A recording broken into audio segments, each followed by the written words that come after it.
What's going on, y'all? Welcome to the 606 Whateva Podcast, where we discuss events and agendas around the world and feed them to you from a Chicago perspective.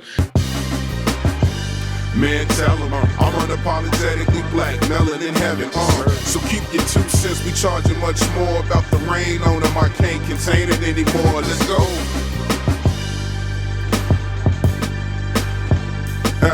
Let's go. If you don't know me, I am Big Mel, a.k.a. The Premise. The panel's a little different today, as you can see. So we're going to get right into it, man. We have lovely guests today. Beautiful physically and mentally. They got the brains of steel. So we're going to get into everything today. To my immediate right, just to get started, I introduce you to the usual suspect. It's my bro, my cousin, Vinsanity. What's up, man? What's going on, brother? How was the week? It was good, man. I'm still, that Bears-Washington game. It took me a minute to... We went to that game. Yeah, we went to it, yeah. So. It was a little rough, a little hectic. Yeah. A little hectic. People were asking me, how was the game? And I said it was great until we actually went, because we tailgated. Yeah. We did our thing. We got there at like 5:30. The game started at 7:30. Mm-hmm. We had our little bottle of tequila and... So we went and tailgated in the lot, crazy busy in the lot. Right. So we had a great time until we actually went into the stadium, sat down and watched the game.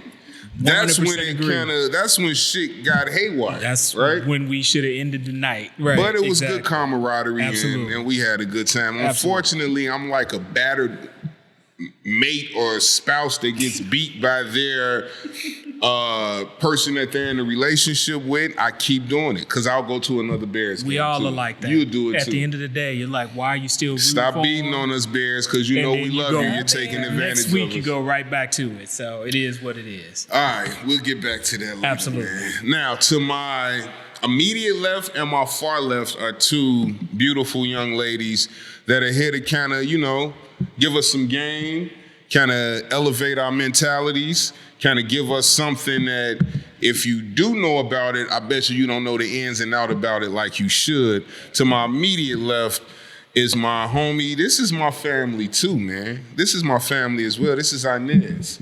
How you doing, Inez? Hey, Big Mel. How you doing? I'm doing great. Good. I'm so pleased. We've talked about this, man, months ago, right? Some things. Tragedy had actually kind of stopped me from continuing recording. I had to kind of get my mind right. Shout out to my bro, Kier. Yeah, my sincere condolences on that. But we talked about this, and now we finally here, man. I know, we right? finally here. I'm excited. And that being said, to my far left is your homie, not just your homie, your business partner in this situation. I know they asking business partner. Well, we're gonna get to all that. Mm-hmm. Samantha, how you doing, young lady? I'm excited to be here to educate the people. That's what it is. And can I just say something? I ain't gonna put you on Front Street or nothing, but I love your hair. Thank you. I just cut it right before Facts. I got here. I love the color. I love the style. It fits you very well. Thank you. All right, so just to kind of get into things, we usually have our little rundown, and we'll get into all that stuff. But absolutely. I feel like this situation to my immediate left is way more important than all that stuff, course. right? Yep. So you young ladies are from Primerica. Yes, we are. And Primerica is a company that sells life insurance. And we do so much more. That's what I want to get to, right? Yeah. Because I think that's and so the 606 Whateva Podcast, what we do is we don't just talk about things to talk about them. We talk about them in regards to how they affect the culture, how they affect our communities, and what can we do to either alter what we're doing wrong or enhance what we can do better, right? Most definitely. And I feel like life insurance is the thing we all know about. Like some of us may just grab the life insurance at our job just to have some, to say we have some, right? But I don't think anybody that, especially that's under, I'm not going to say anybody, but the majority of us that is 35 years and younger, We don't know too much about, and I'll go even 45 and younger, right? We don't know too much about life insurance and the ins and out of it. I know Caucasians kind of use life insurance in a total different dynamic, and it benefits them like crazy. So I want to give y'all the floor, and I have questions, and I know you guys will have questions for me too. So can you just explain to us where you work and basically what you guys do, but in depth? Perfect. I actually work for a specialty pharmacy. That's my full-time job. Okay. I work for Primerica part-time. So I was actually introduced to this company by my best friend, AKA my business partner, Samantha. Nice. She actually brought me to this company and she's like, listen, we've been talking about changing our lives. She's like, this information is very important and I really want you to listen. Just listen, be open-minded. And that's what I am, you know what I mean? Facts. I'm coachable, If it's some information that I believe that I need to hear, I'm open to it. So I definitely hopped on the call and we actually had this field trainer. Her name is Erica Love. Hey, E. She is amazing. Is that who I was talking to? That one? She is Erica's amazing. dope. She's Shout out the to best. Erica. Shout out to her. She actually field trained us for a month? For about a month. And pretty much the reason why I really jumped into it is because the company that I work for full time, when I first started, they were offering unlimited overtime. Right? So I was killing them on the overtime game. This is the pharmacy or Primerica? This is for the pharmacy. Okay. All right. So I was killing them on the overtime game, right? 40 hours every 2 weeks. I was killing them, right? One day, they stated no more overtime. Out the blue. Out the blue. And I've been getting 40 hours of overtime for 5 years. So that's a life-changing scenario that they just put on your lap without even giving a fuck, basically. Exactly. Okay. All so right. I stated to myself that no company will ever have control over my money, my children, my life. Let's go. So once I started Primerica, it's been a life-changing event. I can make my own hours. I do this when I want to do it. And I can actually educate my people on what they need to know. So I'm going to pass the mic to Samantha so she can tell her story. My story, wow.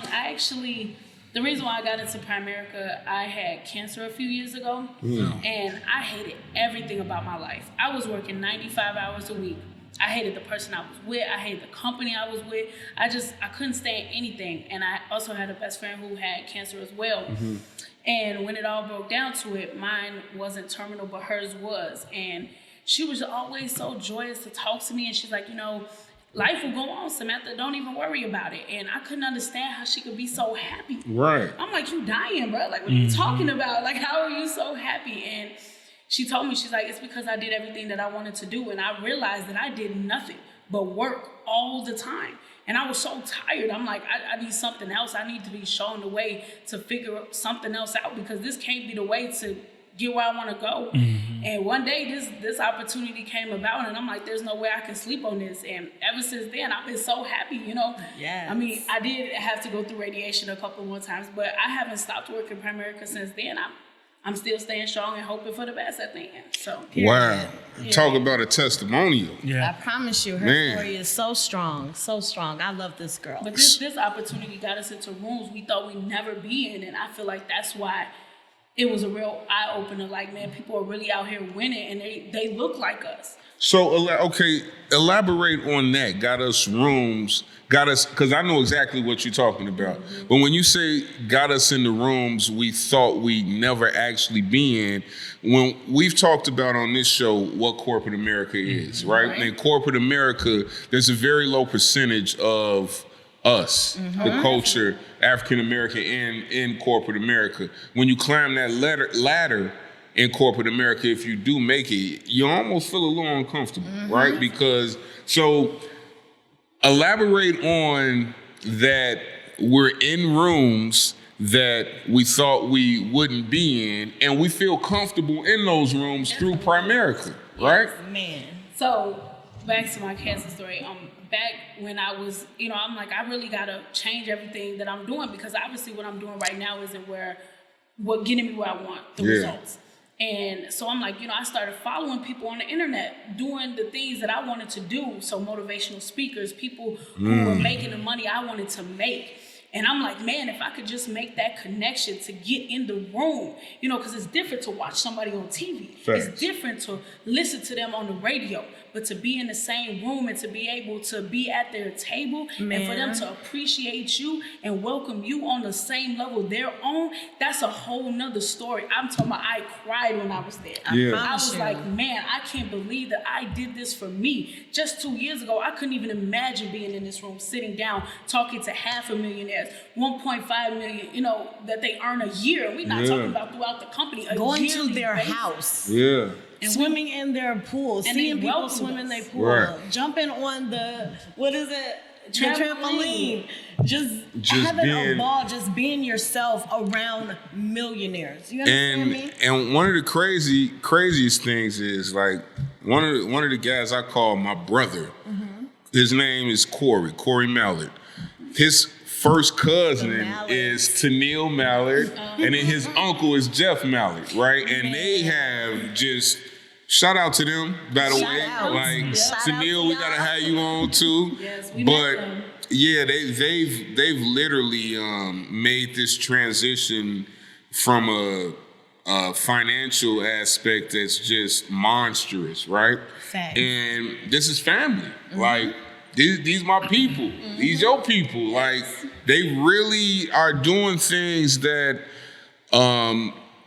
it wasn't, you couldn't even fathom it. Not at all. But now that you guys are here talking about it, I know Tennille. I talked to Jeff before. I know my bro CO. That's my brother.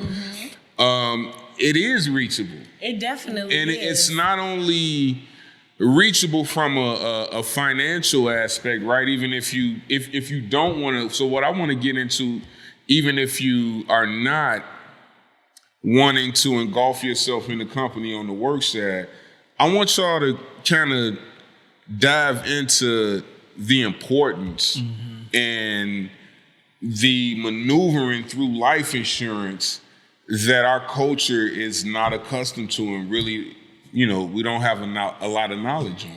Man, all I'm saying is, it baffles me that the state requires you to have car insurance, right? Facts. But they do not require you to have life insurance. How are you going to put insurance on a car and not the person driving it? Make it make sense. Yeah, facts.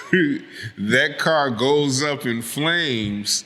The person that's driving it is just, if they didn't have life insurance, they're fucked.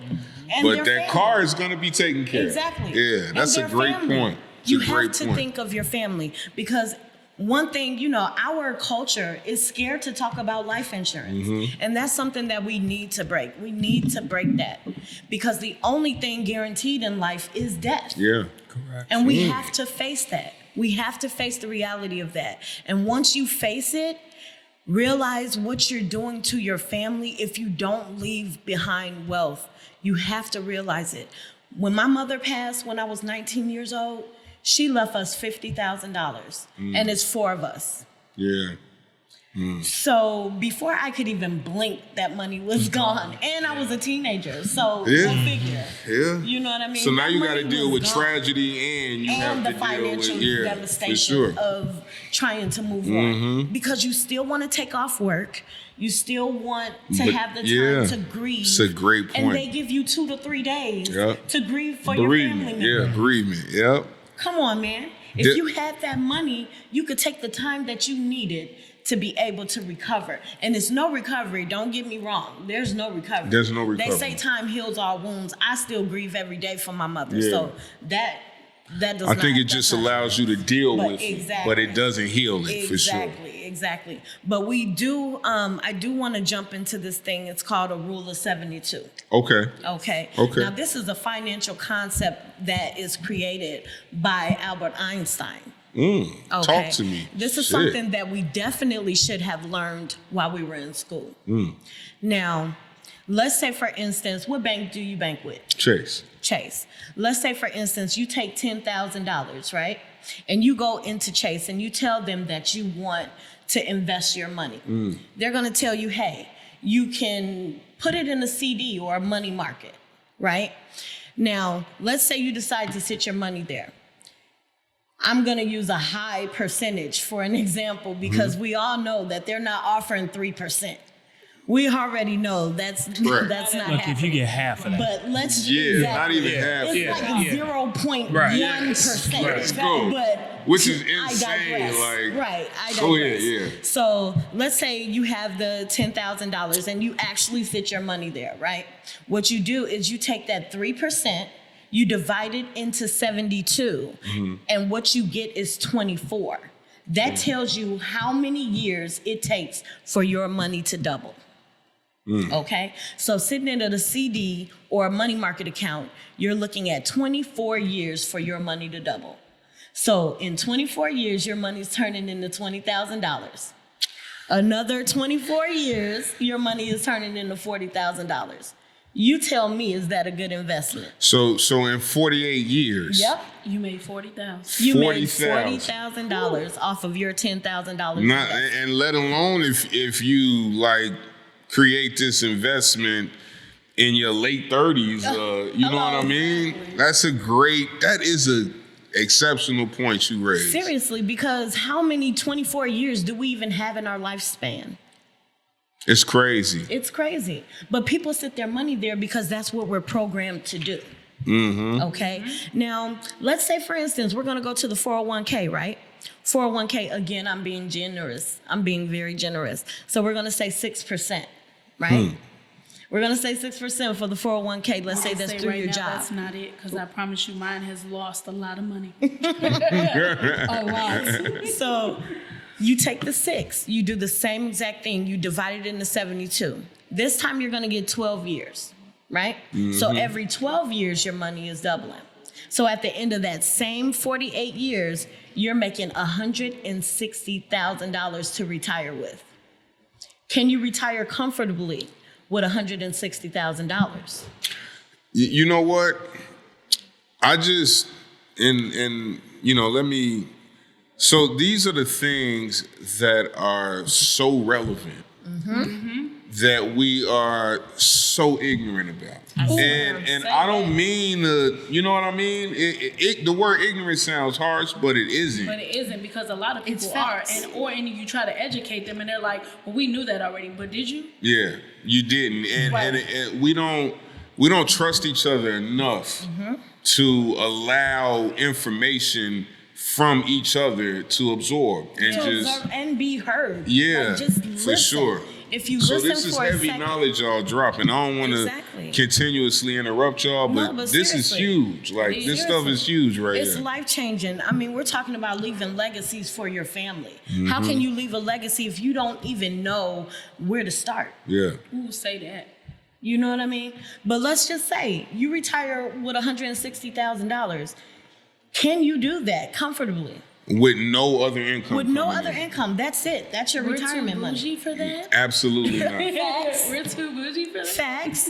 And we got kids, right? We Facts. do. She doesn't have any kids, but her lifestyle is above that. You know what I'm saying? So that $160,000, maybe 6 months to a year, Yeah.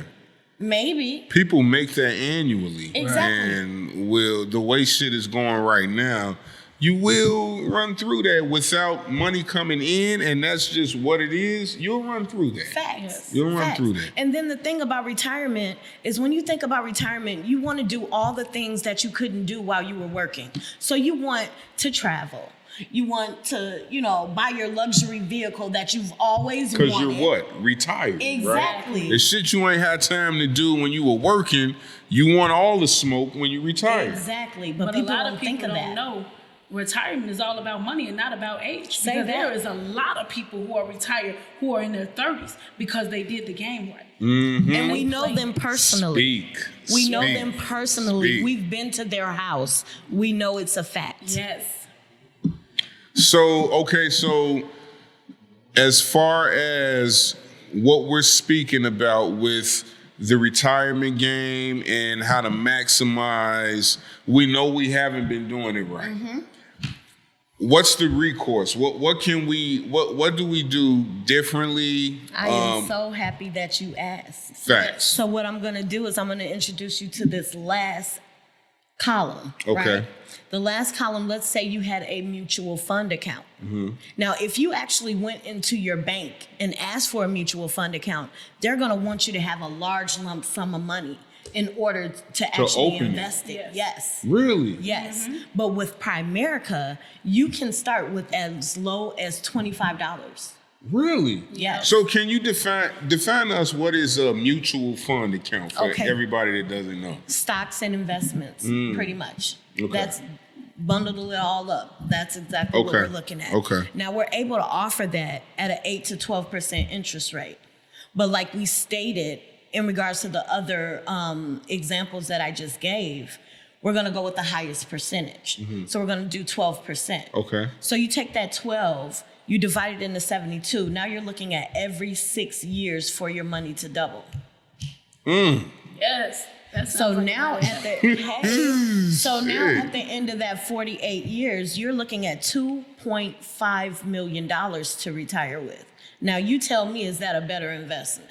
Ooh, say Slightly. that. Depending on the He tried it and did. He tried it. Yeah, But seriously, A lot of people don't know what the bank would do with your money if you did set your money in that CD account. Do you know? They spend it. They move it around like crazy. I know they move it around. I know what banks They put it do. in that mutual fund account, and they make $2.5 million while you make $40,000. So they took your baby's inheritance because you just didn't know where to set your money. Wow. That same $10,000 you could Wow. put over there. and if you think about it, every single example that I gave you, they all had $10,000. The difference is the knowledge. Ooh. Yeah, that's very heavy. I'm licking my chops now. So We didn't learn this just about 3-4 months ago. So it's amazing because that's how money works, and most people don't know.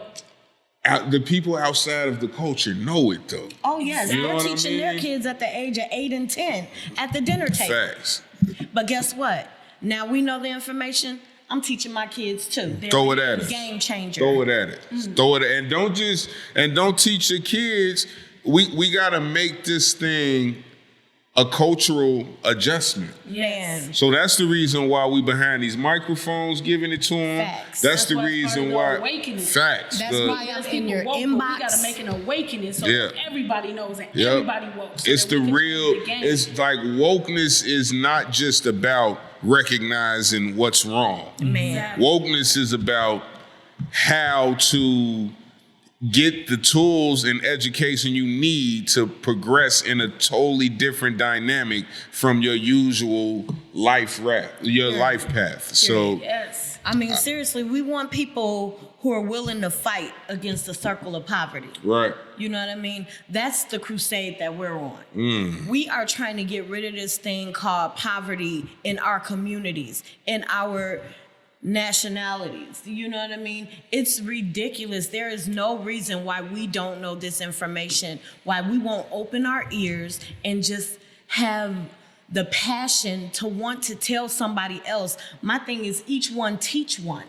You know what I mean? Facts. It's important for you to know. And if you want more information, you can definitely inbox me. I'm Inez Leslie. I was just gonna say, let's put On that Facebook. information They out get in there. touch with you, right. Leslie.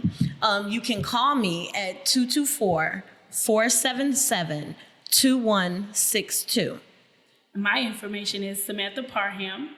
That is my Facebook name. My phone number is 225-5506. Okay, so those entities that you guys just named are the perfect ways to get in contact with you guys through this. So we can explain more in depth because believe you me, it's more information behind it. Yeah, for sure. We just wanted to get the ball rolling, right? And I feel like you guys have more than done that right now. I'm super excited about it. I'm ready to chop I'm ready to create so many reels off of this. You have no idea. But we got one more thing for you, right? I'm ready. I'm gonna let Samantha explain it. So a lot of people know that most people in America, they make about $2,000 to $5,000 a month. Okay. And, you know, we like to put out for our dime example. Most people, how much money do you think it takes to die? About 15 grand, right? Takes to die. Okay. So for someone to get buried in Illinois, we'll just use Illinois as an example, it's about $15,000. And that's light. And they running out of room too. That is light. That is light. That is a lot. Yeah. Right? That's but a bare then we're not even using the income. So the income, we'll just say at an average family is about $2,000. So you want to have at least for your family, you know, about 10 years. So that's about $250,000 that you need minimum. Mm-hmm. You know what I'm saying? We're not, you know, say you own a home. What about mortgage? You want to leave your babies with a mortgage? No. So we got to factor that into your life insurance as well. And the education, wow. You want your baby to have the best of the best, correct? Right. Right. So we want to factor all that in. They want to go to the best colleges. So we're going to put a good $100,000 on that. So right now, you should be at about $450,000 that you have currently in your pocket or in your bank account. And if you don't have that, then that's where life insurance comes in at. But we basically teach you on how to get that money and also have it in reserve. While you're still living. While you're still living. We teach people how to definitely get it while you're living and not, oh, you know, I'm dead, so now my family gets to enjoy it. We want everybody to enjoy it. Because that's what they do. Exactly. And we need to, Y'all better come on. Man, look, if you don't have that $450,000 in your account, you can't even afford to die. Oh, say that. One more time. If you don't have that $450,000 in your account, you can't even afford to die. That's heavy. Say that. That was one of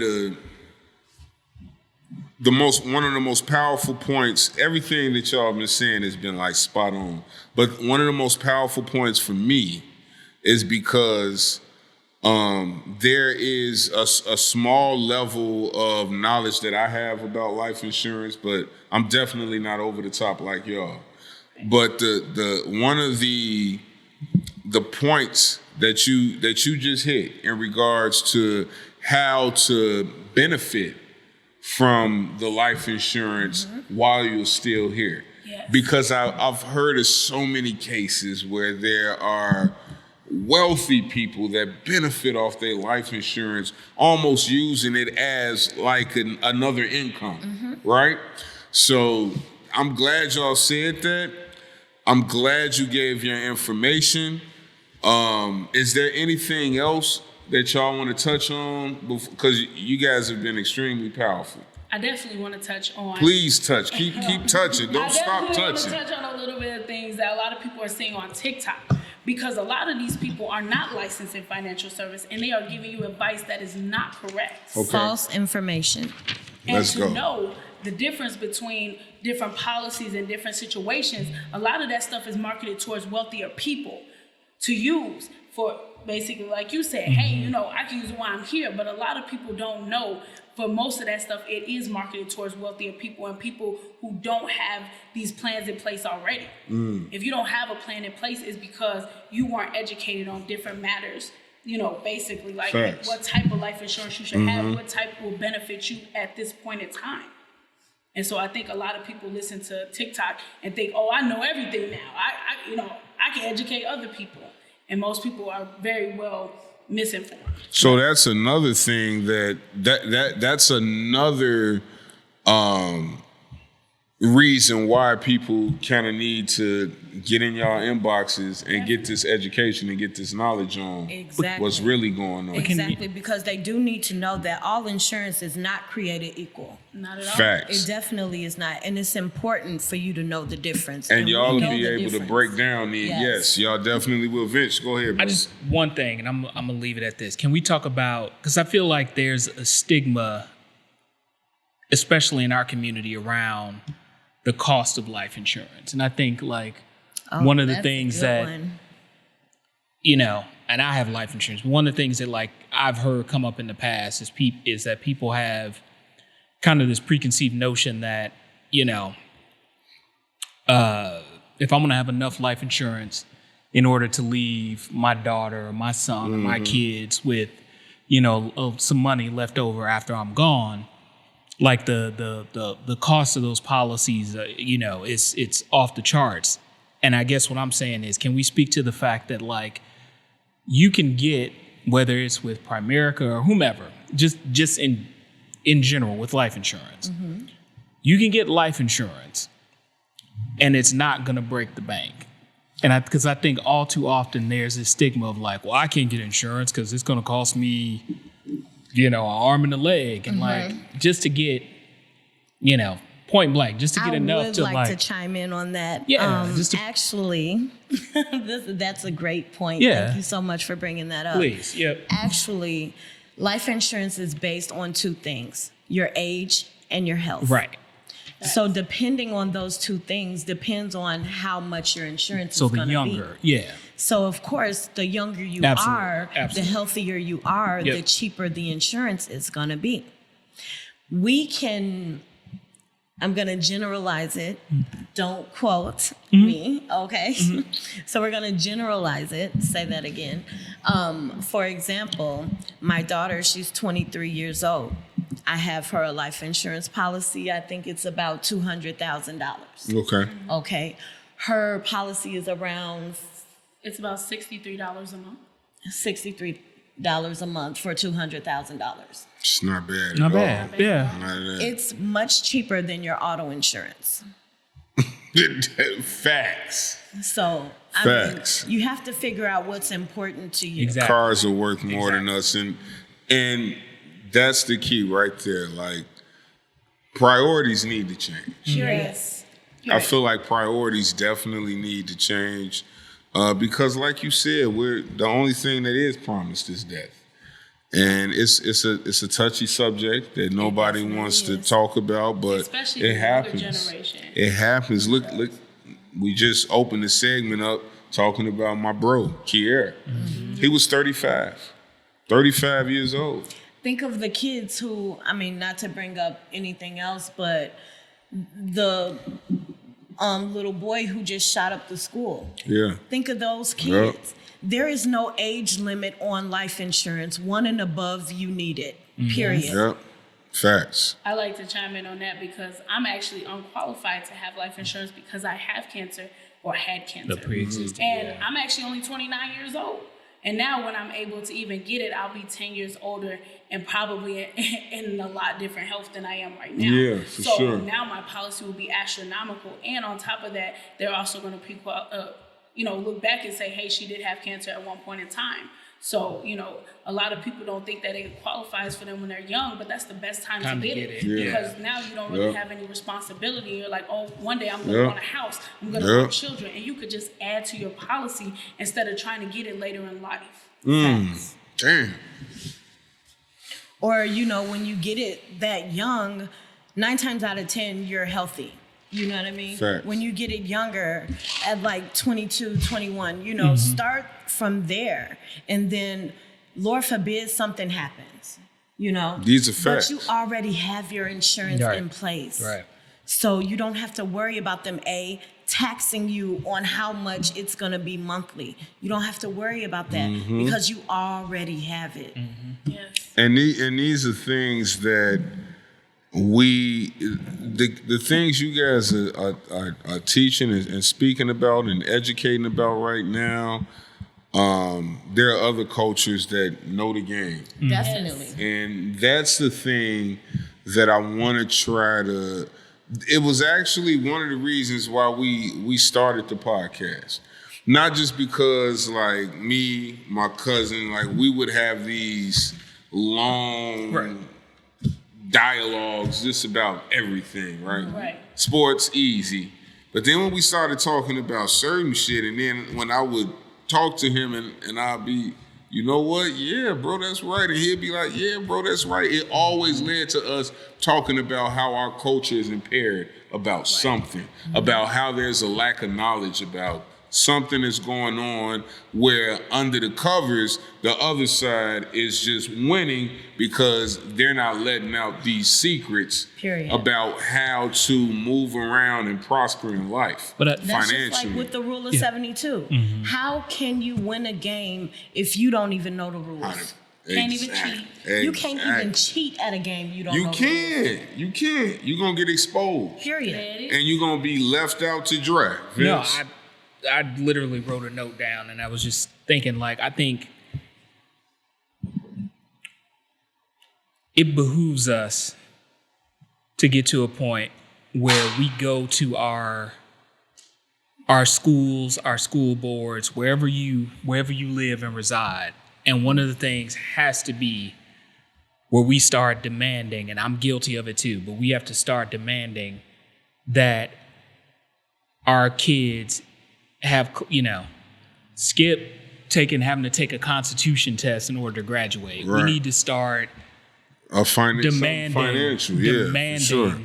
that our kids get exposed to financial literacy, financial education classes, because and even us as adults start retraining our minds to focus on financial literacy and financial education, because that, like, and not to get off on a tangent, but but like the only thing this country respects one thing and one thing only, and that's power. And the power is through the money. And we gotta start putting an emphasis on changing our dialogue, changing our mindset. And one of the things that will allow us to change our dialogue is research. Exactly. Like I'm like, the minute this segment is over, I'm going to Google what the hell behooves me. Because I heard you say it, I ain't know what the hell it meant. It's okay, I already know. Listen, bro, I know you in the upper echelon of dialogue and shit. Sometimes I let this shit slide, but that word I couldn't let slide. We gotta do it. We gotta do it. Yeah, I totally agree with that, man. But guess what? Now we know. So you can always ask us. Facts. We're willing to come out and, educate anybody who wants to know. We'll speak at schools, churches, anywhere that needs the knowledge. And we're willing to be on this crusade to help the poverty, because it's sad that a lot of our people are not being taught this and no one's really saying anything. Yes. They're just letting it happen.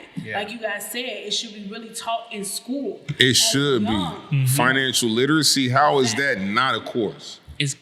How's that not a course? In this day and age, how's that not a course? You know why that's not a course? Because there's this standard of some people are going to be here, some people will remain here. What is known does not need to be taught in every aspect. And that is the reason why there are situations where there's no growth. But there's a heavy ceiling. I really want people to know this information because my kids are going to know it. So my kids are definitely going to be rich. Facts. And I don't want your kids to look at my kids and want to take their stuff and steal their stuff because your kids don't have it. When the knowledge is out there, I'm willing to share it with you, and I'm really hoping that you take advantage of getting it. We will. Yeah, we will. And I'd like to tell a quick story before we kind of get. Let's go. So we were at a AALC meeting, which is the African American Leadership Council at Primerica, and this lady told a story, and I couldn't believe it because I'm like, wow, she's of African American descent, like you said, and she had a best friend who wasn't, and she learned the knowledge, and she went over. She was like, oh my God, wait till I tell you this. I really want you to know this. And he said, I already know that. What do you mean? The rule Right, of 72. right. You said, well, why didn't you tell me? She said, because that wasn't my job. And that really opens her eyes that we're the only people who can educate us, because these people aren't going to do it. No matter how close they are, how much they love And you, that because their best friend. because human nature. So what we always talk about on this show, and then I'm so appreciative of this moment. Y'all have no idea. We're appreciative. But human nature tells us that we could just have dialogue without educating, because you're in your lane, I'm in my lane, he's in his lane, right? Common So, misconception. but us as African Americans, as the culture, because there's this huge astronomical lead we're trying to catch up to, Right. we do have to link a lot more. Like when one of us know, it's just like your friend, or just like the person in that meeting that you had, and her best friend was not of the culture and didn't put this information in her pathway. It wasn't because like, I hate your guts, I don't want to do that. It was because like, well, shit, yeah, I thought you knew. Really? some of them are ignorant like that. Don't even realize like we're like steps behind you, not because we don't.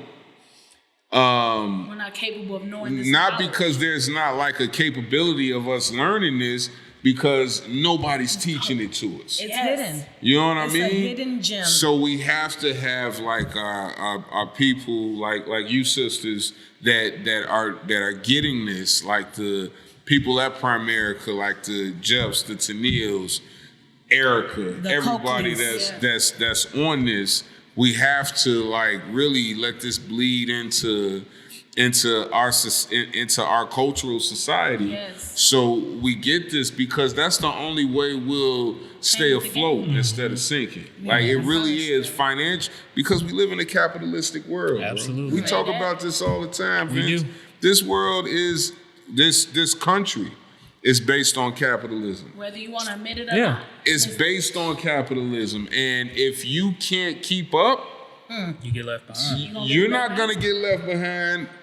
Your family's also going to get left behind. Your next door neighbor that you chill and joke with all the time, they going to get left behind. And then before you look back, it's like hundreds and thousands and 10,000s of us that just in that one little community that just don't. It turns into crabs in the barrel. Yeah, it's a lot. It's a lot. But I really am. Again, I know I've said this several times, but I'm really appreciative of y'all coming and giving this knowledge. Absolutely. I don't want y'all to give away all the game, because No, I do want definitely. people to contact y'all and And trust me, that's not even the half of facts. it. I already know. Trust me. I know. So again, y'all, do me a favor. One more time. gonna Just say, get y'all yeah, information out one more absolutely. time. One at a time. Inez, INEZ, last name Leslie, LESLIE, and that's on Facebook. You can reach me at 224-477-2162.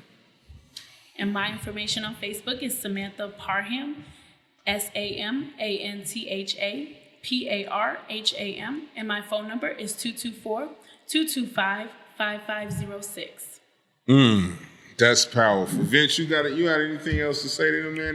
They pretty much knocked it out the park. No, they hit it all. I would just tell anybody, if you hear something that piques your interest, give them a call and get started, because Everybody Look, needs something. everybody needs something, and And we're like the Amazon of financial services, like 401ks, senior health. That's a hell of an analogy. annuities. G. I mean, Yeah, that's a it's hell of real, an analogy. I would just say Real. Auto and Mutual home. fund, trust me. give them a call, Yeah. because I would tell you, at the minimum, as somebody that has paid for 2 funerals out of their own pocket, it sucks. Oh, it so please, if nothing else, make sure you got enough insurance for your people to send y'all out the right way. Yes. Come on, At the you guys minimum. are amazing. Yeah. Yeah, at the minimum. Thank you. I'm so Thank appreciative you. of y'all being here. Thank you so much, ladies. Thank you for having me. Y'all gotta come back. Oh, we will. Hey. Like with a little, give a little bit more knowledge, but don't get a whole bag away.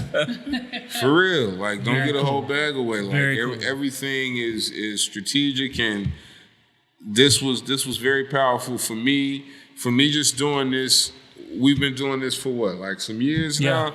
This is hands down one of the most powerful episodes we've had. So I appreciate it. I want y'all to come back. I want y'all to kick the bobos with us too. We'll eventually do that. You already know we family, so we done been there, done that. I love y'all ladies. Thank you so much. Thank you so much. Yep. Man, some powerful information, man. It's very good. Yeah, man. So now what we gonna do is just get into our usual, man. Let's do it. I got a couple situations that we gonna touch on. Let's do it. The first one we gonna touch on is one of your favorites. Okay. It's regarding Kanye to Oh, I'm sorry. He hates when people yay. It's just yay. Yeah, right, it's right. yay. So even after we dialogued on yay, a couple weeks ago, I think last we episode. were talking about the White Lives Matter shirt, and he actually went on another podcast, Drink Champs. He did, yeah. And he let his hair down on that. He did. He let his hair down so much that Nori had to create this formal apology. And they pulled the episode. They pulled it. It's back up second. though. Yeah, they definitely pulled it though. They pulled it because I was in the middle of watching it and it just died. Yeah. You know what I mean? Yeah. So they for sure pulled it.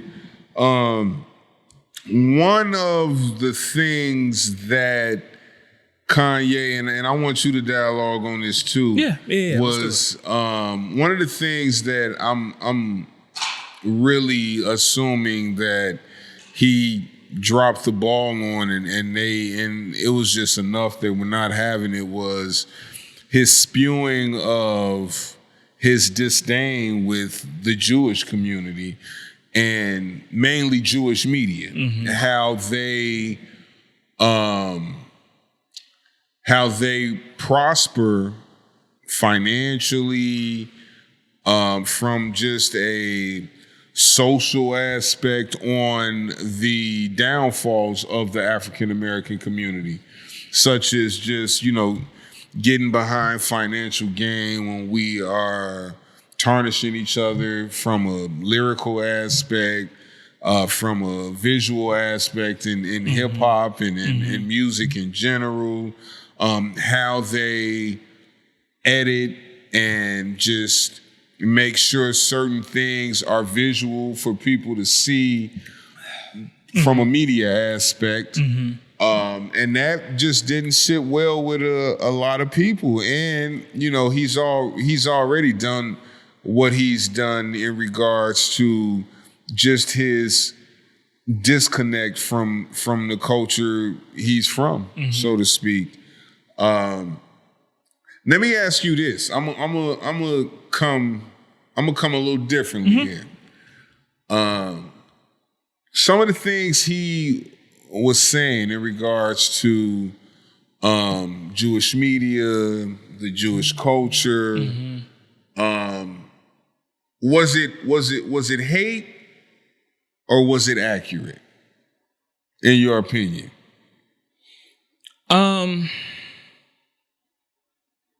Is that a hard? First of all, is that a hard? Okay, because it could be both of those at the same time, right? That's literally where I was going with it. Right, so right. Maybe what? Okay, so maybe I'll put it like this: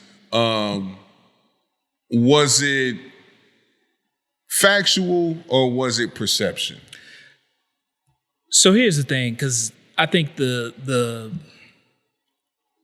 notion of like this idea that, Jewish people control the media and that, there's this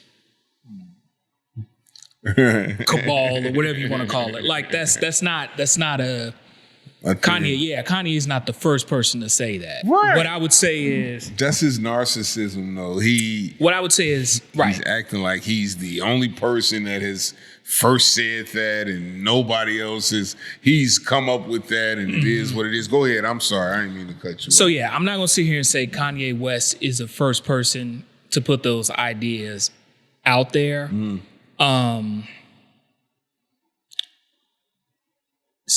I was listening to something today, and for the life of me, it escapes me what it was. But basically, the person was making the point of, look, you can have a problem with. Two things can be true. You can have a problem with Kanye West's remarks as it pertains to the Jewish community, but there is. And this is probably the one and only time I'll give him anything close to credit. There's something that's, I'll just say odd, because I think in some respects we know what the answer is. But there is something that's odd around the fact that, you can have various forms of music that can glorify a bunch of, let's just say negative images and stuff like that as it relates to black folks. And all of the largest media companies, music labels, and all of this stuff, they get behind it. And so I feel like this, you can ask the honest question around, well, why is that okay? But then if someone says something about, it's like the Rubicon is, you can do this, but if you say this about this group of people, now you've gone too far. And that's where I'm just like, I think both can be true. I can sit up here and say, yeah, I'm not with what the remarks Kanye West said about the Jewish community, at least as I heard him. But I can also say, there is something that needs to be looked into around why is it that these record companies and these media companies get away with allowing what I would argue to be some negative images of people of color to be portrayed. And there's never any, from my perspective, there's very little pushback on that. Facts. Yeah. And, I could just kind of dive in,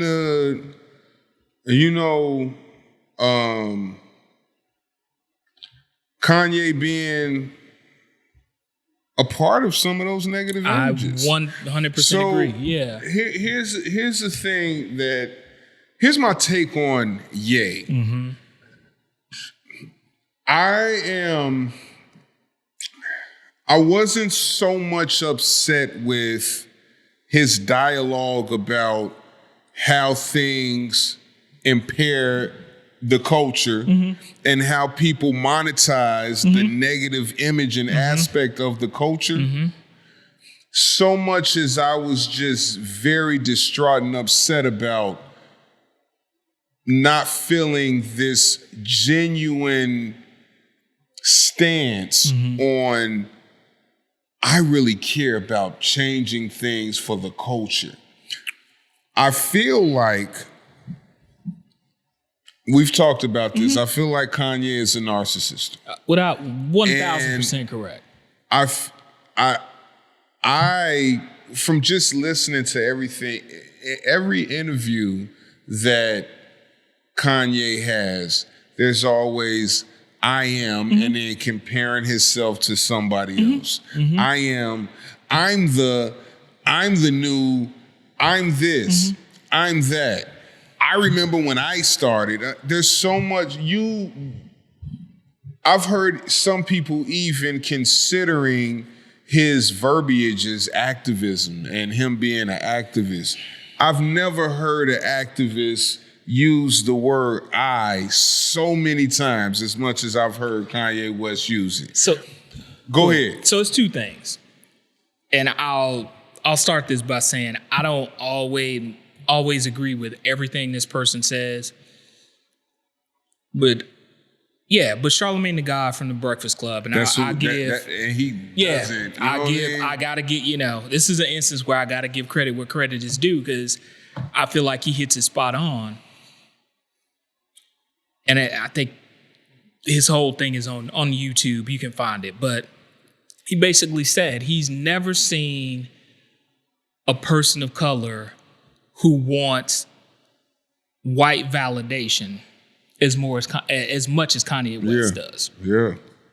And Kanye, and he touched on a second point that really, really, I think if people just, and I'm sure they have, but if you haven't, just take a moment and sit back and think about it.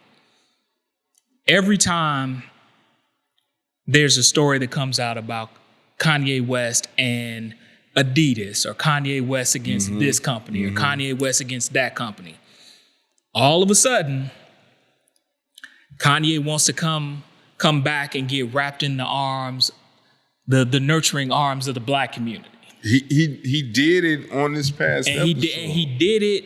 He did it on the. He did it with Drink Champs. And he did it with Drink Champs. It's like he was talking about how Kim and the whole family kidnapped every his time daughter. is he doesn't get the response he wants, then the pivot is to come back to the black community. We need to shut this down. And we need to shut this down. Like we're the problem. And right? we need to do that. Here's one thing that he checked himself on, because he was talking about, and then I'm going to go into why the real reason why I get disgusted with Kanye. Yeah. But he was talking about how, his relationship with Balenciaga, and he's huge on just like name dropping fashion icons. Absolutely. But he was talking about his relationship with Balenciaga, and he was saying like, this is what we need to do. When he started off by saying he called himself too, because he was like, if Balenciaga says that, if they disagree with something I say, and don't quote me like verbatim, but basically he was saying if Balenciaga disagrees with something I say, then the culture needs to shut them down. If Balenciaga agrees with something that we do, he said I do, then he changed it to we do, and I know that was him being conscious. So I know what type of man he is. He was being conscious and changed the I to we real quick, because he knew he was using too much I verbiage to try to move a whole culture. Then the culture is good. So the reason why I have so much dislike, and I don't hate him, the reason why I have so much dislike for Kanye is because you're using this platform to manipulate your own culture, brother. Yeah, that's what it is. Yeah, when your whole agenda has nothing to do with helping uplift the culture, it has everything to do with you trying to chase the power of white people and trying to be considered on that same plane as them. So you use the culture to try to gain an advantage, because if you manipulate the culture enough, that it's been stated, like when it comes to consumers and when it comes to just us as a culture, we're the poorest culture in this country, but we're the top consumers. So I feel like you know that, and you're trying to use that to your advantage, and it's so unfortunate, right? Because when you talk about these things about Jewish companies and Jewish media and things of that nature, it has nothing to do with you feeling a certain way about how they abuse our culture, which is some aspects they do. Let's just put it out there. And it's not just the Jewish community, it's everybody in power that monetizes our culture, because negative equals a positive in our culture. That's the vantage point. Right? So it's not that you're literally looking at that and saying, oh, I gotta help my people. It's at the fact that you didn't think of the shit first. Yeah, you didn't think of it before they thought of it, and now they're here, and you're a billionaire, bro. You're a billion, and this is why I said Kanye will fuck around and be the first billionaire to have to file bankruptcy. Yeah. Because you're here, you're still chasing this. You're still chasing, like you can't stop naming white people. You continuously do it in every interview you're in. And the problem with you, Ye, is that you don't see how you're just affecting the culture in a negative way by chasing not the bag, not chasing power. Because you're a narcissist, right? Right. But can I... And then one more thing. Yeah. With that being said, Kanye to the Kanye West, whatever you want to call him, Ye, is right now not the guy that you want to represent our culture. Because I've seen a couple tweets where people are like, he's speaking his mind, he's doing this, he's doing that. Right. But it's the same thing with like two of the biggest narcissists I've seen in the public eye is Kanye West and Donald Trump. Yeah. Right? And that could be the reason, opposites attract, but they're not opposites. They're very similar. Right? And Kanye even recognized his fault on the Drink Champs episode. He stated when Nori started to get in him, and then that was like one of the things that I think who was interviewing him? I forgot exactly. I think it was Hot 97 that was interviewing him, and they were telling him, was it Paul Rosenberg? Forgot who it was exactly, but they were interviewing him, and Nori was trying to get at him towards the end, but he was too intoxicated. Right? He was too intoxicated. And that's what his show is. Like, can't get, you love it at one point, and then you can't like try to make him this political guru that should be on his shit when it benefits you. But you know what I'm saying? But then also I think, like, I saw a lot of things on social media where people were trying to align Nori with being a journalist. And my thing is, look, I'm not going to, okay. So he addressed that too. So two things and this is just my opinion, two things can be true. On one hand, I can say, I think Nori, I'm not going to say he was 100% innocent, because I think Nori, look, it's a podcast. Yeah. You want somebody that's controversial because it gets you clicks, it gets you views, the whole thing. And your platform was the only one Kanye was willing to come on, and you have a relationship with him too? So two things. One, I think on some levels it was mutually beneficial. It was mutually beneficial because Nori knew he was going to get the masses to watch it. And I think it was mutually beneficial to Kanye because Kanye, no disrespect to Nori, but Kanye being on that platform, knew he would be able to manipulate the situation. There wouldn't be any pushback that he couldn't deal with. So I think those two things would be. That's a great point. So I think those two things are true.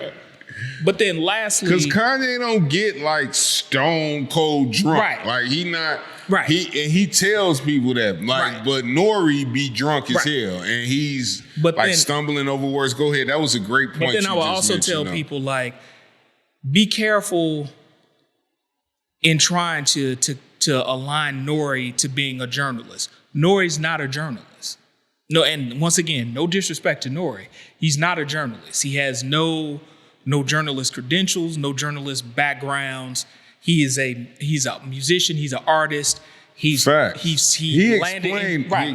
into a podcast.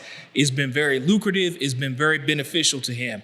But when you start to hold somebody that's not a journalist accountable to journalistic standards, that's where it gets slippery. I'm not making. Now, somebody else could say there's common sense that should prevail in that situation. I got it. I understand it. But if you're trying to sit here and hold Nori to some type of journalistic standards, that's where I got to be like, I think Nori's judgment maybe was a bit skewed, for lack of a better term. Facts. But to say, he was a journalist and he should have known better. Show me somewhere where the hell before show me some evidence in the past that Nori was a journalist. It's ridiculous. So one thing Nori said was like,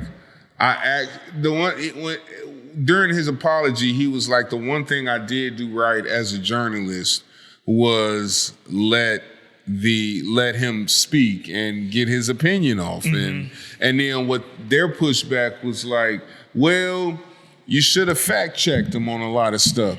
But he was spewing hate towards the culture. How do you fact check that? And once again, how do you fact check the fact that if he says Jewish people are monetizing the disparity of the black culture by making money off black people talking about killing black people, how do you fact check that? Because it's accurate. It's not just Jewish people, it's whoever runs that corporation. And just so happens that some Jewish people run the corporation. But here's the thing. Everybody, right. Here's the thing that, and just to say that, like if it was a black person, if it was a white person, anybody that runs that corporation is, is monetizing, negativity in the black culture. It just is what it is. But Kanye's a part of that. Like, he creates the music. And then one of the things that, and then we'll, kind of move on, but one of the things that really kind of solidified the fact that you're not doing this for the culture, you're doing it for yourself, was that he literally, on Drink Champs, when Nori said, like, so why you don't have to do it like this? You really don't hate Jewish people. He was like, I'm jealous of them. He said that out of his own mouth. He said, I'm jealous of Jewish people out of his own mouth, which means that, does that really have anything to do with you wanting to uplift the culture, or are you upset about them being in a certain area of life that you're trying to climb to get to? You use the words, and then you use the words I and me and comparing, use all these crazy analogies that compare yourself to be the upper echelon of everything. Why would I feel comfortable about you leading the charge to benefit me, to benefit you, to benefit the culture, period? So, so that whole situation with Kanye was just, I'm going to say this much. It was terrible. And then we'll talk about what he did about the George Floyd situation too. Go ahead. The last thing, well, one of the last things from my perspective is, once again, another person who's I'm hit or miss on him, but like you mentioned Hot 97 earlier, but Funkmaster Flex. It's on YouTube. It's like a 35 You told me about that, yeah. But like he made a really valid point from this perspective, and I'm gonna just put it out here, and I'm gonna leave it alone. There are a lot of people in the music and entertainment industry who have been noticeably quiet amongst all this whole Kanye West thing. Now when he was when this latest cycle started, and it was him trying to get out of his Adidas deal, you had Swiss Beats, you had Puff, you had a bunch of people who were coming to his defense, putting all this stuff out on social media, what have you. And then once it kind of went left, a lot of these people got real quiet. And I think Funkmaster Flex's whole point was like, basically be consistent. And basically what he was saying was that a lot of people aren't saying anything because either if you're in the music industry, you hoping at some point you can work with him. At some point you can get a beat from him. At some point you can do some business. Other people are like, yeah, I'm not going to say nothing because maybe, this will blow over and at some point we can, I can do business with him. And my whole thing is that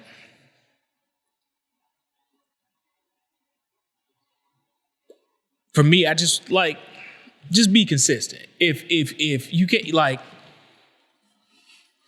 you can't, it's to me, it's just troubling if you gonna support him when he's trying to get out of a business deal. But then when he's saying some foul shit about George Floyd. Yeah.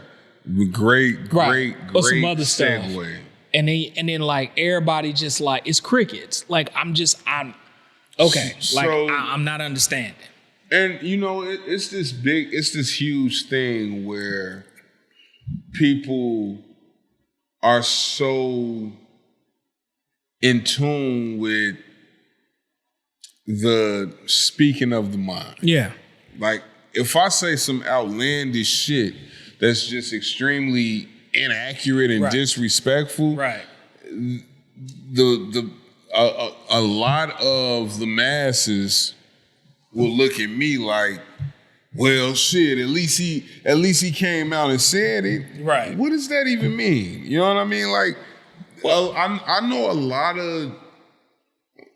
lot of people, a lot of black people that was literally siding with Donald Trump because he put this verbal scenario out there that they knew they would not get from anywhere else. So and it was well, he had the balls to do it. At least let me know it. No, that's not okay though. That's not cool. So, it's not cool to do that, man. So a couple things.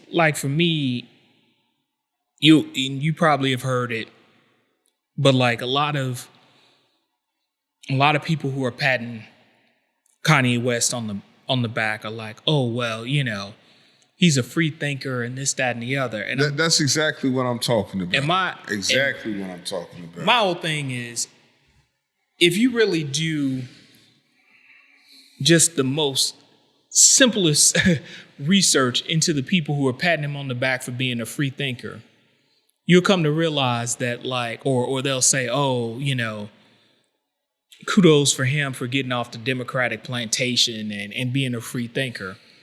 All that is oh, okay. He's not thinking one way. Now he's thinking another way that we're on board with. And so a lot of this free thinking isn't really free thinking. It's just outlandish. It's outlandish, and it's jumping on a pattern of thinking that aligns to people who don't have, in many respects, don't have the best interests of black people at heart.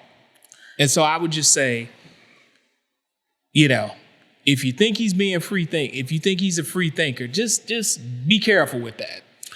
And here's the thing, guys, because somebody is saying something that's extremely off the wall, and nobody else is gonna say it because he mentioned that as well. I'm just the guy that's gonna say, I pride myself on being the guy that's gonna say how I feel because I know nobody else will say it. That doesn't mean you got to jump on that coattail. Exactly. Because I feel like instead of even listening to the fact that what he's actually saying, they're listening to the fact that, oh, he's got the courage to say something crazy and I don't have that same courage. So now I'm going to be in this whole realm of just riding with him just because he had the courage to say it. For him to even mention the fact that the knee was not on George Floyd's neck. We all seen the video. We seen the video. And then you try to say there's evidence he was on fentanyl. Even if you were saying they injected him with fentanyl or whatever you were trying to say. I mean, the man said he admitted he got all this information from watching a documentary that was produced by Candace Owens, somebody who already thinks that like the police didn't do anything wrong when encountering George Floyd. So it's yeah.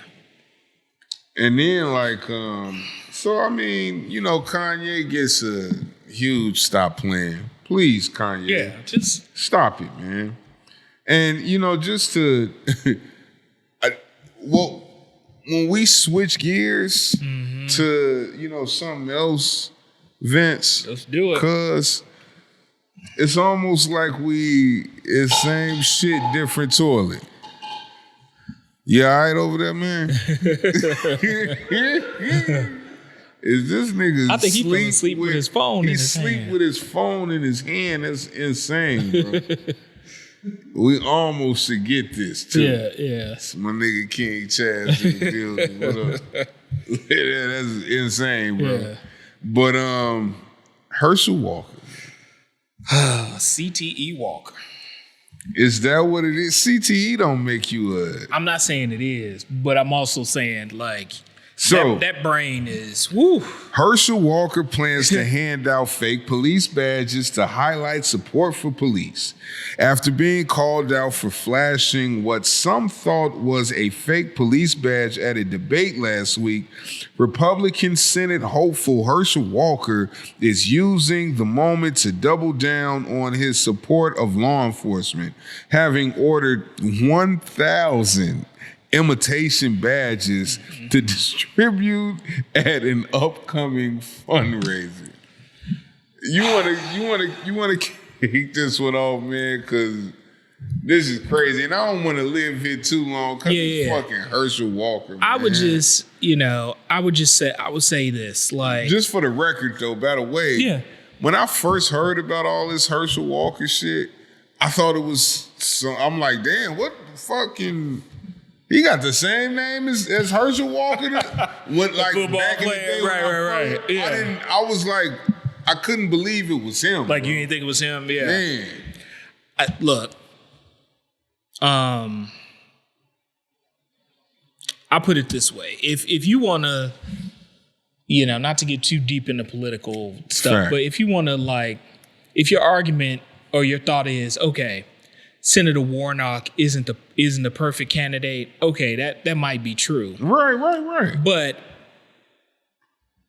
he's leaps and bounds more qualified for the position than Herschel Walker. The only reason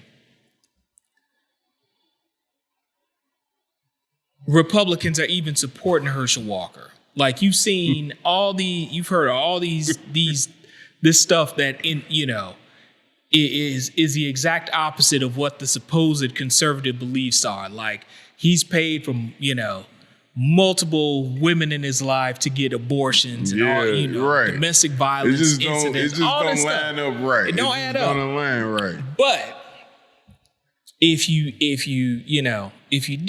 look at it enough, they'll start to the true story will start to come out. They know he's a moron. They know Herschel Walker's a moron. They know, like, this is the Republican Party. Yeah, the Republican Party. They know he's a moron. They know that he got a premium case of CTE. Like, they know this dude is crazy.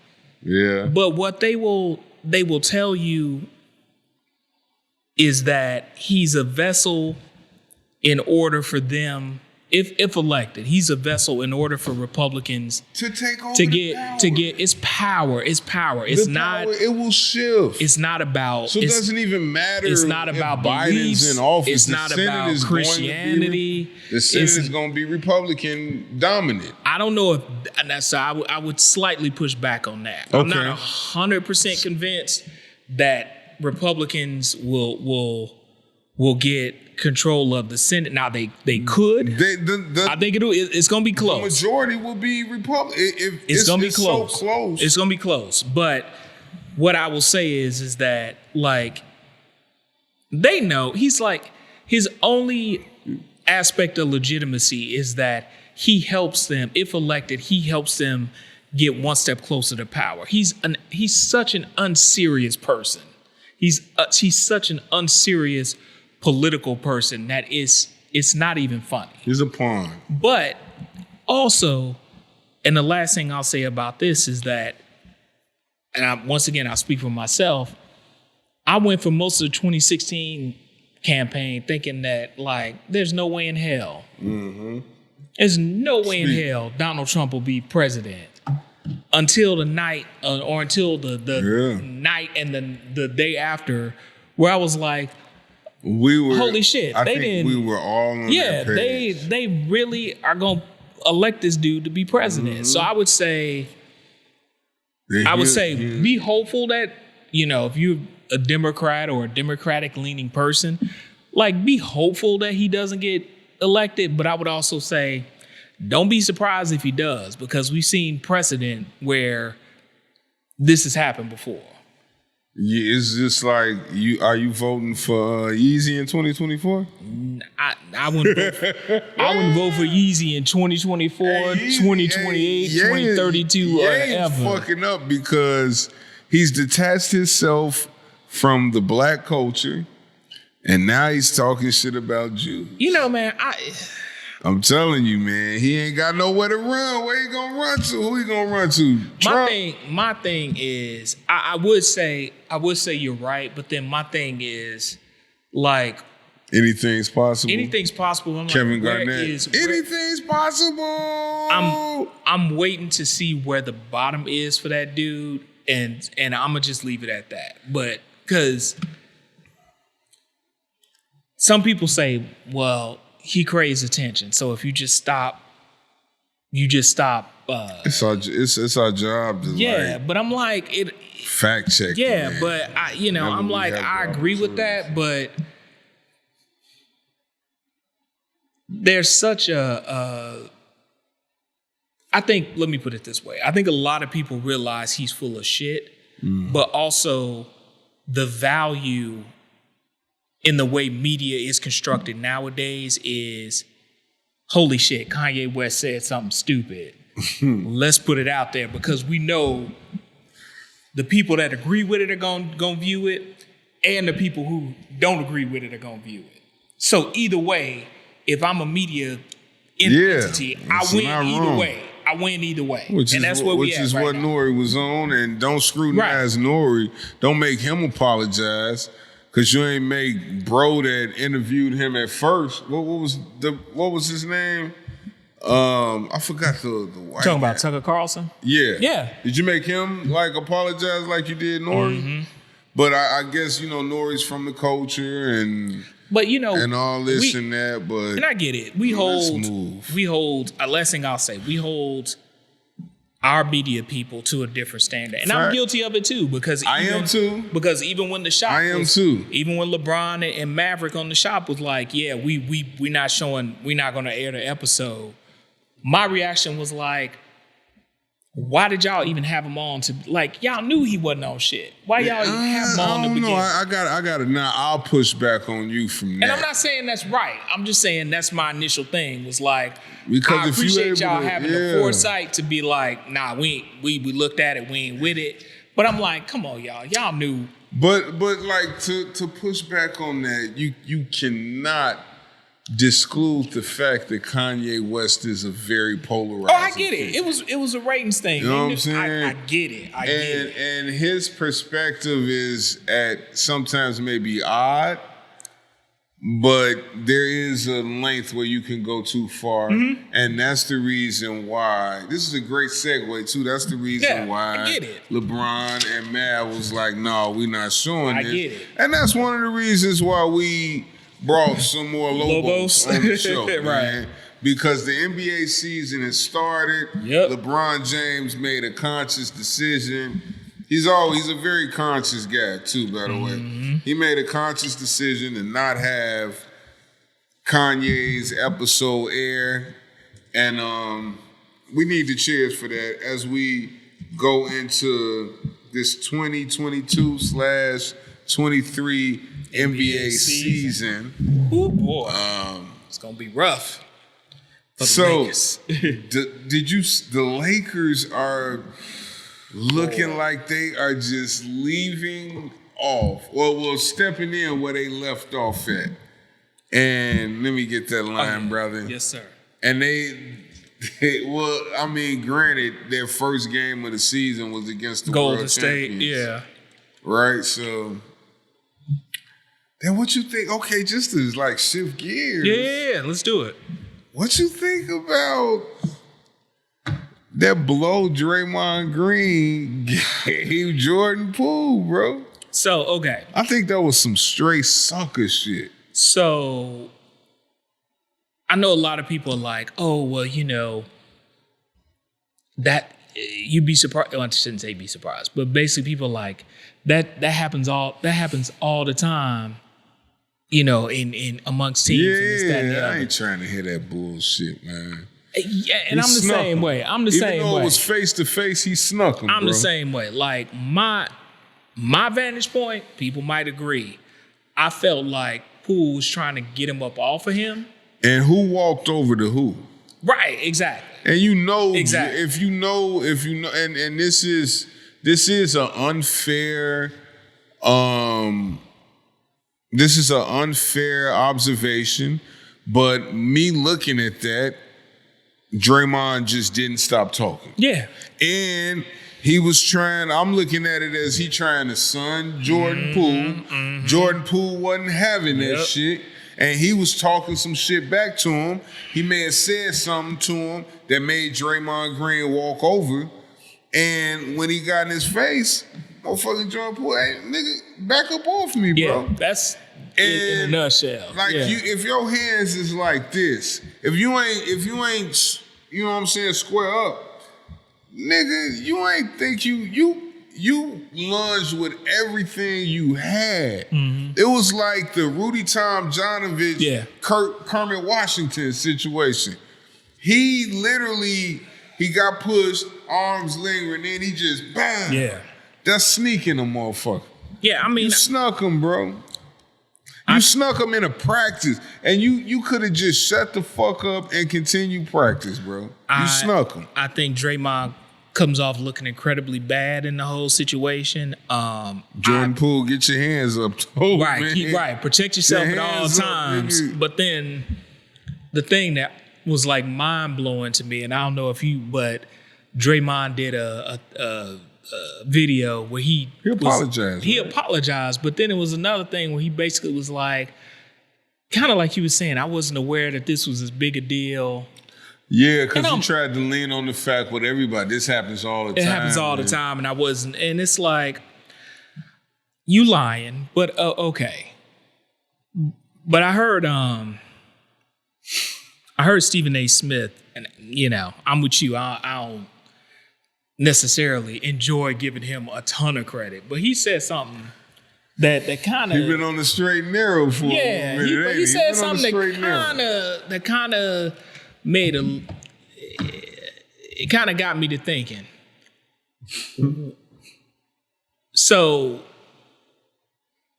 Golden State is in this kind of odd like space where they got Clay, Steph, Draymond, they got like the OGs, but then they got like all these like young cats behind the scenes. So Poole, Wiseman, I guess you could put Andrew Wiggins in that boat too. So He a little older. He a little older, Andrew but Wiggins a little older than them. But Draymond has been like his contract's coming up either after this season or the next season. There's been a lot of talk that he wants one of those Supermax deals. And so Stephen A. Smith, the triple single guy? but Stephen A. Smith put out the idea of like, what if this is really his last season as a Golden State Warrior? And I'm not saying this was the cause of him punching Jordan Poole. Then we figure out Jordan Poole has gotten this massive contract. Then Jordan, right? Andrew Wiggins got a deal. Jordan Poole got a deal. These two cats get contracts back to back.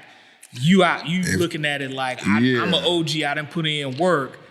If that's that's the reason, that's some straight sucker shit. Bruh, why not steal off somebody in the front office? I don't disagree with you. If that is the motive, I don't disagree with you. Like, go steal off somebody in the front office. And don't get me wrong. Why not do that? I get it. Happens That's all like a man that can't control his emotions. Happens all the time. Let me ask you this: You saw The Last Dance. Mm-hmm. When the story came out about Steve Kerr, Michael Jordan, as much as Michael Jordan is deified, when you heard that story, did it make you kind of, as much respect as you got for MJ, did it make you look at MJ and just be like, nah, that was some bullshit? Yeah. You know what I mean? So that's why I'm saying, like, my thing is, so here's my rationalization of what MJ did. And I know this sounds petty and retarded. Well, I don't want to use that word. Yeah, I know what you mean. Yeah. Calico, edit that out when you get a chance. MJ is MJ. We talking about the triple single guy. Yeah, you do. Now, I don't want to slight his impact on the team, right? Because I know he do the intangibles that sometimes don't show up. But I would say this last championship. Come on, bro. Like, you can't. If Michael Jordan steals off and he's dealing with like the death of his father, and he's just the top-notch guy on the squad, right? Yeah.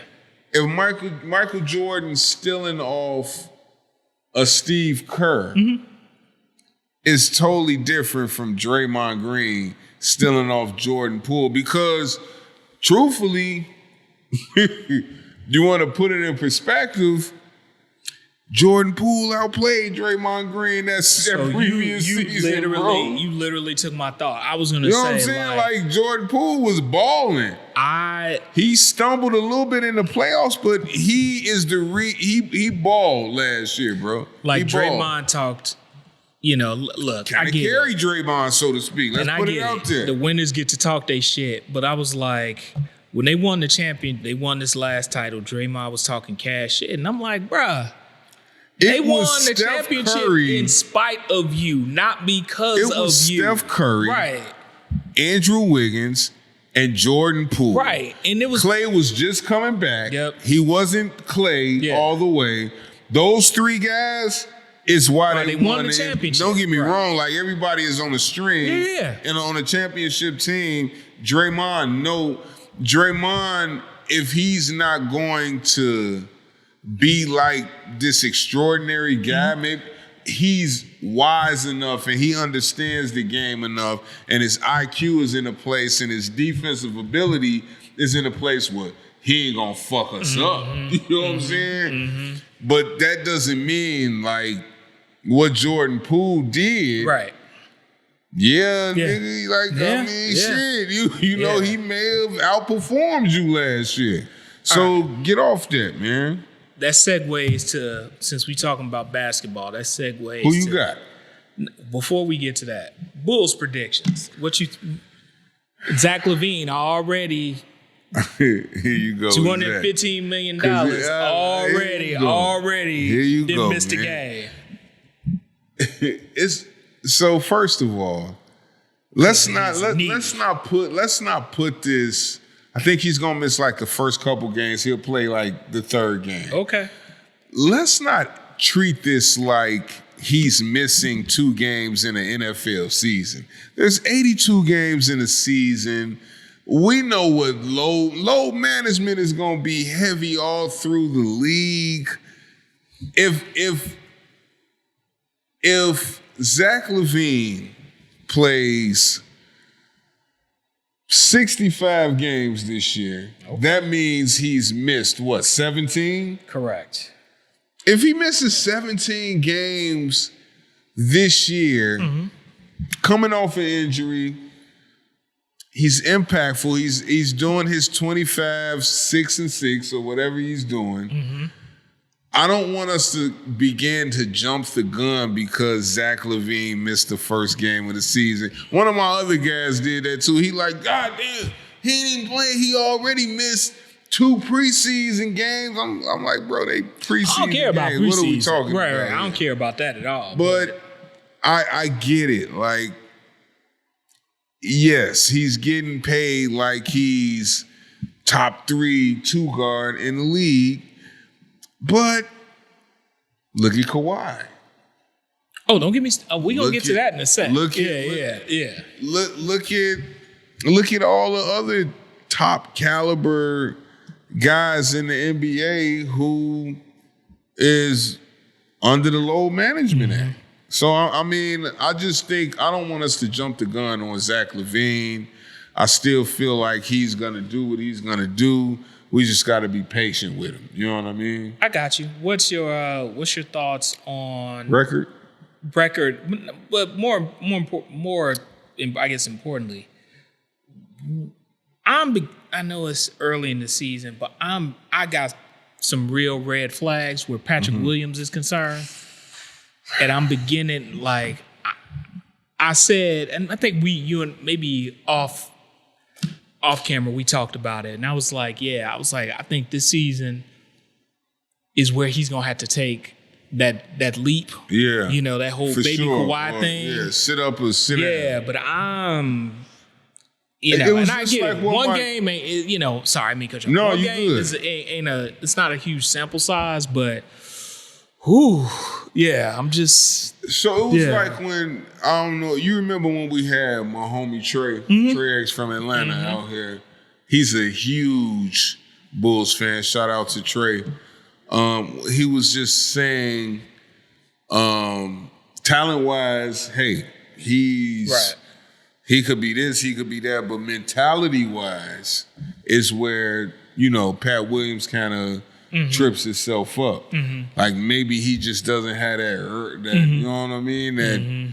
That go get him growl mentality. And that remains, in my opinion, that kind of remains to be seen. But from what we've seen, like there's not this I'll strangle you by the neck or I will die on the treadmill before I let you beat me mentality.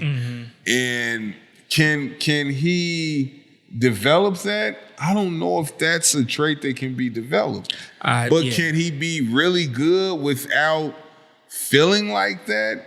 Yeah, I think he can, because I don't think LeBron has that mentality. I just feel like LeBron's work, and this is not, I never want to segue from Pat Williams to LeBron James. Right. Like, Bron, I'm not on that with you. You see, I got your tequila up here. Please forgive me, brother. But that's the comparison with Mike and LeBron.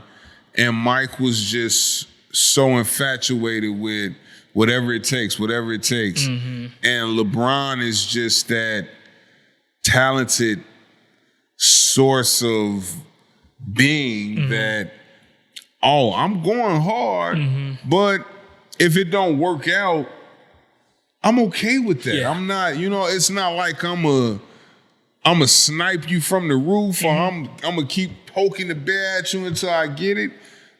If my opportunity come back around to mess with you, I will.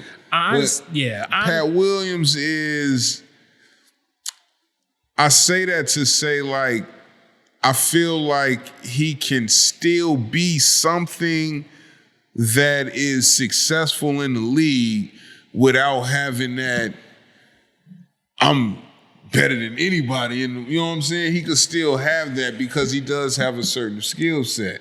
He just needs to be, I think, surrounded by, other people with similar skill sets that can take certain pressures off him. But us looking at him to be the guy, I don't know if that's the thing. Well, see, that's the damning thing, though, because if you're the 4th pick in the draft, you gotta, at some point soon, you got to start to. I think look, O.J. Mayo was the 4th pick in the draft. True. But you got to start, and maybe this is where I'm wrong, but I feel like at some point you got to start. You maybe don't make that full leap, but you got to start to show some signs that you're ready to take that next leap. And that's all I'm saying. I agree on that. Yeah. So let's do this before you even drink, man. Let's raise our glasses to. I got the Bulls. I'm gonna say 50-32. I got the Bulls. I'm gonna say. I ain't gonna go 50. I'm gonna say 48-34. Okay. Yeah. 48. So 2 games under. 2 games under. We'll meet at the round table. We'll meet at the right. Yeah. I think playoff team, but I think towards the. Come on, bro. I'm not bad. Every time we clank glasses, come on, man. You know what it is.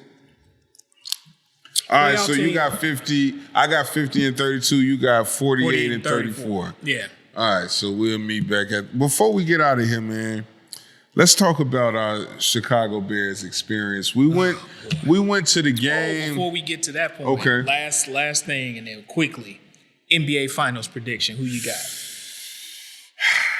I like how you put that together. That was very. I was like, we can't get out of that. We can't get out of here before talking about that. So here's the crazy thing about me, right? I'm very high on Kyrie Irving this year. Okay. Looks amazing, even in that loss. Okay. That crazy, miserable loss. Okay. Kyrie still looked good. Okay. Coming out of the East. Come on. Ben Simmons got the was Nets. 2 for 3. In that game, he had 6 points. Coming out of the East. Mm-hmm. I'll write this down.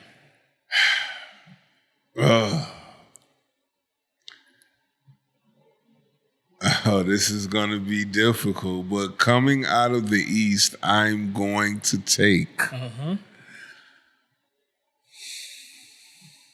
the Brooklyn Nets. Okay. Think they're going to get their shit in order and just, because if they just, oh my God, if they just grab a piece of chemistry. Okay. Who you got coming out the West? Coming out of the West, I got Golden State. I don't see anybody tampering. The only people I see tampering with them goods.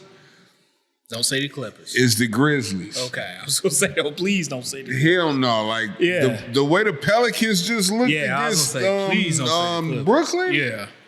Bro, the Pelicans could be a problem, man. Mm-hmm. If Zion had, this is his first game back, bro, he shot 25, yeah. He had 25, shot over 50% from the field. The same dominant guy he was before he left. Mm-hmm. So now you got him. You got Brandon Ingram. You got 2 guard from Portland. McCollum. You got CJ McCollum. Yeah. Who's their point guard over there? They got a lot going on. They got some talent over there, They got some talent. They got a lot going on. Do they still got Hart over there too? Maybe. Yeah. They got a lot going on over there, man. Like they're deep. So you're saying Nets and Golden State. Yeah. I agree with you on the Golden State part. Yeah, I know you don't. Most people won't agree with me on the Brooklyn Nets. Can't trust them. So you believe it or not, can't trust them. And the only reason I picked this team is because I feel like nobody is talking about them and they being slept on. I'm taking the Bucks and Golden State. I'm taking the Bucks and Golden State. You know what? I'm glad you said the Bucks because you mentioned something last basketball season that was just, and you were like, the Bucks are like the new Cleveland or the new Miami with LeBron added to them, and that's just not accurate. Okay. At all. I'm going to say this. I've seen. And granted, Middleton was hurt. So, granted, like I'll give that. I've seen people pick the Nets, and I'm like, I can't trust it. The only other now Boston, that one game sample size looked real good, but I don't trust the Nets. I don't trust the Sixers, and I just think like it's a lot of talent on the East, isn't it? It's a lot of talent on the East. It's a good look. It's a lot of talent out East, man. But last thing I'm gonna say, and we still can top heavy though. But everybody that's picking the Clippers to go to the finals, I'm like, who's doing that? You'd be surprised. It's a lot of people. You have a lot of like crippled motherfuckers over I'm saying, and that's my You thing. got Kawhi Leonard, love him. Don't get me wrong. Yeah, but you got Paul George, love him. Don't get me wrong. I say on paper, you got John Wall over there. I say on paper, it looks great. But in John reality, Wall I'm too. like, those it don't even look good on paper no more. 2 out of the 3 on the top 3 dudes gonna be hurt. They gonna miss significant time. John Wall does not look good on paper anymore. Okay. He doesn't. You know what I mean? Like, he looked good on paper 5-6 years ago. Gotcha. He doesn't look good on paper anymore. We know what he can do. We know what he could do. He no longer looks good on paper. No longer, in my opinion. Could it happen? Sure. Do I trust it? Not at all. Yeah. Not at all. So, okay. So you have I got Bucks and Golden State. You got Nets and Golden State. When Skills is back, we got to figure out who he gonna have. He probably gonna pick the Bulls. You know, if it ain't football, right. So shout out to Skills. Man, with that being said, his son is in a playing game. So we got to figure out how that went on the football side. Exactly. If they won, they in the playoffs. Yep. If they lose, they out. So let's see what that is. Shout out to Skills. Fingers crossed to them. Right. We'll see you next episode, Skills. Before we get out of here, man, I know we just talked about it earlier. You enjoyed yourself at the game, bro? Man, the game was good, but it was funny you mentioned Was it? Well, okay, here's what I would say. It was good hanging out with my bros. Yeah, facts. Without question. Facts. Good tailgating. Facts. But a couple, like, I'm sure you got some thoughts. I know I got some thoughts. Like, my main thing was, like, Soldiers Field sucks. Like, it's just like... Can you elaborate on that? It's crazy because it's the best way I would put it is this. You get to a certain point, and not that, from my perspective, not that far up in the stadium, but it's such an uncomfortable, like, viewing experience. And it's like... Really? Yeah, like... okay, maybe you didn't, but I felt like we're in our seats, and it's like we like on top of everybody, you know. But let's put that to the side. Like, just looking at Soldier Field compared to like other stadiums in the NFL, it just don't look right. You know what I mean? It just like it. I have no problem with the Bears going to Arlington Heights. Me either. Like dead ass. Because that stadium's gonna be insane. Yeah, like dead ass. If they go to Arlington Heights and they really take their time to make a stadium that's like on par with that's on par with SoFi or some of the other stadiums. They said they got the architect. Like, they got a real opportunity to make a state-of-the-art stadium. And I'm like, Soldier Field, it's a decent concert venue. There's other avenues where it works. But for a professional football team, it just don't work anymore. Here's a perspective that one of my guys gave me in regards to the Bears moving to Arlington Heights. Because the Bears have been having so many tragedies within I've been watching the Bears for like over 30 years now. And same shit, different toilet. And the only dynamic that hasn't changed is the ownership. Yeah. So one of my guys was telling me that, this whole transition to Arlington Heights is the sons of Virginia McCaskey is prepping themselves for her demise because she's in her late 90s. Yeah, and having an enticing element to sell the team. Which would be great for me. I will believe it when I see it. Yeah, facts. Yeah. No, facts. But yeah, so basically, Vince, I tell everybody, we had a great time. And the only thing that kind of ruined the fun was actually sitting down and watching the football game. So outside of that, we had a good time. We tailgated.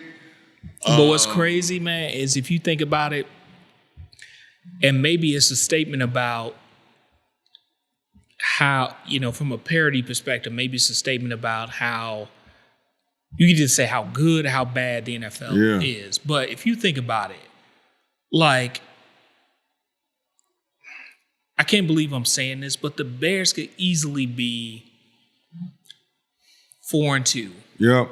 Or the other way around. They could not have a win. Right. But they could easily. But how many times do we say that? We say it all the time. But let's just this season. Damn. If you think about taking advantage of the scoring opportunities on last Thursday's game and getting a win. If you think about the receiver who got cut, thank God, going out of bounds. Oh, did they finally got rid of him. Right? But you look at it, Green Bay, sorry Packers fans, Green Bay, not that good. They're not that good, and it's crazy because the parody. It's because they got Lazard as their number one. Yeah, but the parody is just receiver. you could very just as easily as the Bears are 2-4. To your point, they could be 1-5. They could be 0, but they could be 5 and it's so facts. It's so flexible, but it's just you gotta take advantage of the scoring opportunities. You got to. And that was another thing. When Justin Fields missed that pass in the end zone, I told one of my other partners because we was watching football last week. Yeah. It was a beautiful Sunday because the Bears were not playing, right? We got to watch football that whole day without having a sour taste in our mouth whenever the Bears played. Yeah. So we was red zoning it out. Shout out to Red Zone. That's a beautiful creation. You're doing your thing. But I've seen caliber quarterbacks miss passes that. Yeah. But you're not worried about it because you know what? When they miss a pass like that, you're going to get it back because it's them. Yep. With the Bears and Justin Fields, that gets magnified to the utmost scenario because it's we may not get this opportunity again, Vince. Right. But then also the thing is, I don't necessarily I keep going back and forth because what was it? It was one game where I was I think I'm out on Justin Fields. But then even on the Redskins game, I was I'm not out on Justin Fields this season because the Bears are going to have I think next season, they're projected to have close to $100 million under the cap. I know. Yeah, I know. I get it. I want to see, I think I've kind of, I don't know where you're at with it, but I think I've kind of written this season off. And my mindset is I'm going to see what they do next season with all this money and the hopefully the weapons they surround him with. And now if they spend $80-90 million on free agency, a combination of free agency and the draft to get him some weapons, you good and it don't And it At don't, least the attempt was there. right, and it don't end up being nothing, then I feel like I'll have a better notion. But I'm Fact. just like, I can't, like that offensive line, come on, man. Yeah. Come on. Let's hope the Bears do what they do, Vince. Man, it was a pleasure. Absolutely. This week, I'm tired of talking about the Bears. I hope the Bulls do what they do. 1,000%. Right. But yeah, man. I guess next week it'll be time to talk about some more sports, some more coonery, some more. Yeah, always nothing ever stops in the news cycle. Never not gonna be verbiage on that, my brother. Nothing ever stops in the news cycle. Pleasure. Love it. Yes. Have a good one, bro. This is a King, my homie King Chaz, man. He got a project coming out. It's my brother King Chaz, KINGCHAZ. He got a project coming out. Getting good sleep. He's one of the most talented brothers I've ever met. Absolutely. He'll write an R&B joint for you. He'll out rap you. He'll create a song that's just magical. That's Grammy worthy. Super talented. But this nigga, he sleep. he wasn't just sleep. He must have been checking something. Social media, shooting a text. He fell asleep. In his hand. He fell asleep like this, y'all. His phone was up. Like, I thought he just had a cold or something, because I'm like, damn, this nigga breathing a little heavy over there. I thought my brother was on the phone, and then I heard them snores, and I'm like, with his phone up like this. Yeah. That being said, that's talent. my brother. Yes, sir. I love that nigga. Yeah. Hey, this is the 606 Whateva Podcast. 2 of them. Yes, sir.